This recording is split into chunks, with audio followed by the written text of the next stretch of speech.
friends, it's Kim at the Prosper Community Library. Um, we're here talking about Here in the Real World, chapters 27 through 36. So today we find Ware and Jolene settling into a routine at the church lot.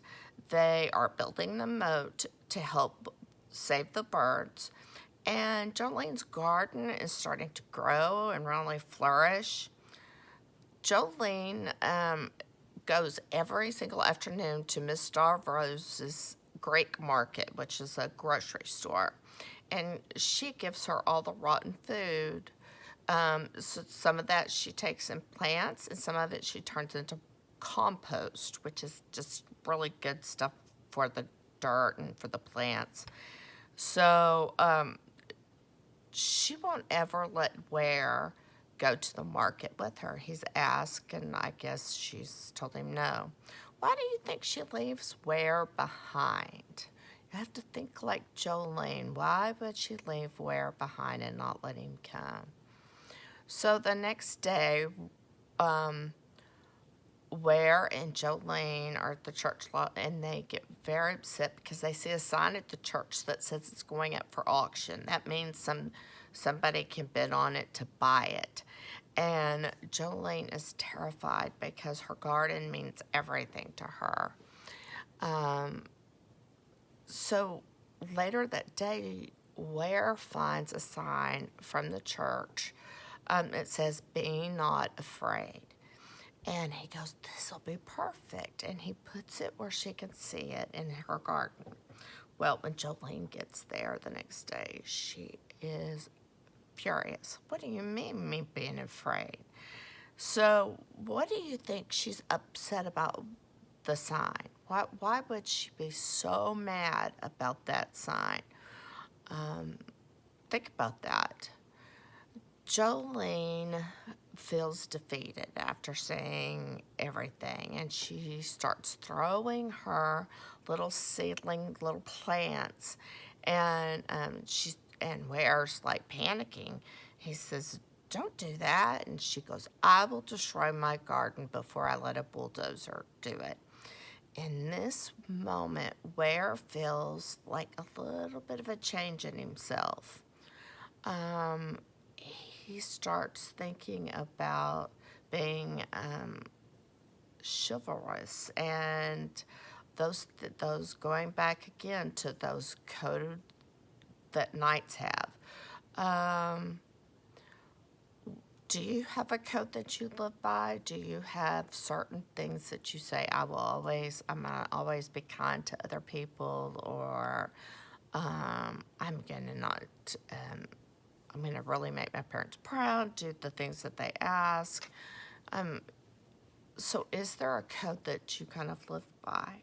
Maybe it's not the Knight's Code, but we all have something in us that makes us do the right thing.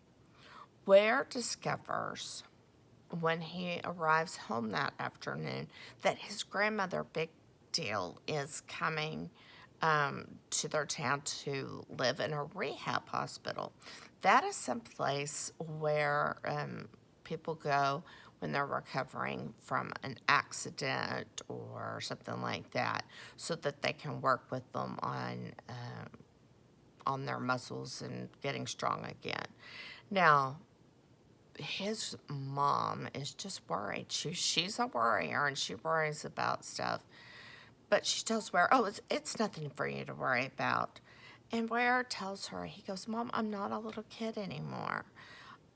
But she won't confide in him anymore, and he feels like he's letting his parents down again. In your opinion, is Ware letting his parents down? I have thoughts on that. In chapter 31, we find Ware questioning his knight's coat of armor. What made him question it? The theme of trust runs all through this chapter. And for me, it was a bit like a roller coaster. Does Jolene trust Ware? Why doesn't Ware trust Jolene to ask about the holy water? Do they trust Ashley to do what she says? A lot of things about trust in that book. Read it and see if it doesn't feel like a little bit of a roller coaster to you. The next chapter, Ware stops by the Great Market after Jolene leaves, so he kind of follows her. And he goes to the market and he sees Jolene talking to an older lady in the back. How do you feel about Ware going to the market when he knows Jolene does not want him there? How would Jolene feel about Ware following her?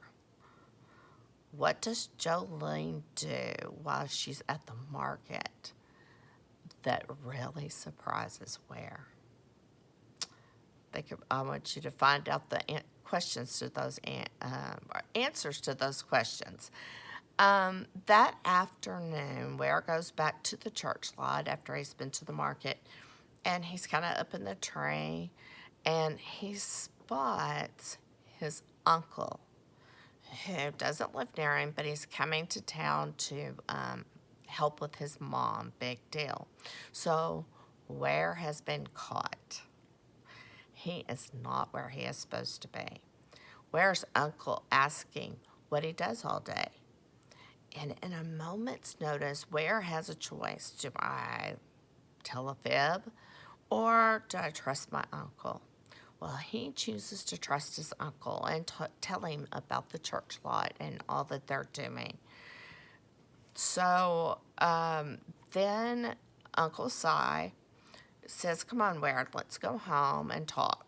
So Ware chooses to really confide in his uncle and tell him about all the things that he's feeling, his insecurities, how he feels like he let Big Deal down and his parents. And he says they don't think I'm, good enough. I'm not normal. And Uncle Si says, do you know what, Ware? You sound just like me.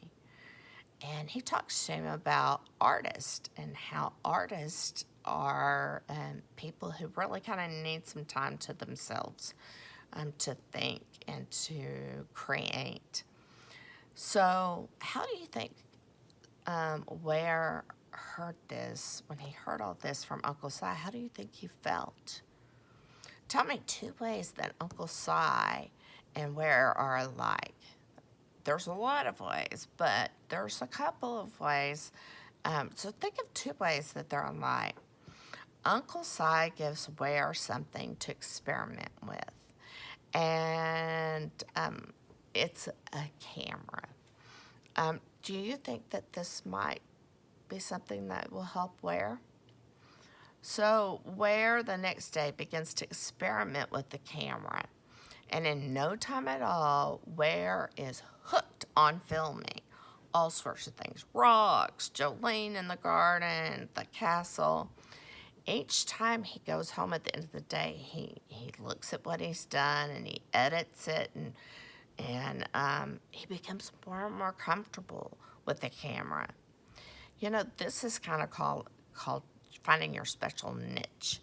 And we all maybe have something that's kind of maybe unique to us. Maybe it's singing or playing an instrument. We have lots of books in the library if you wanted to find your niche. Here's a cookbook. You might want to become a cook. Maybe you love drawing. We've got drawing books. Or maybe you love computers and want to learn about coding. We have all of these things at the library and all kinds of topics. So come in and have a look around and see if you can find your special something like Ware has with the camera. We'll see you next time. Read chapters 37 through 46, and I'll see you then. Bye.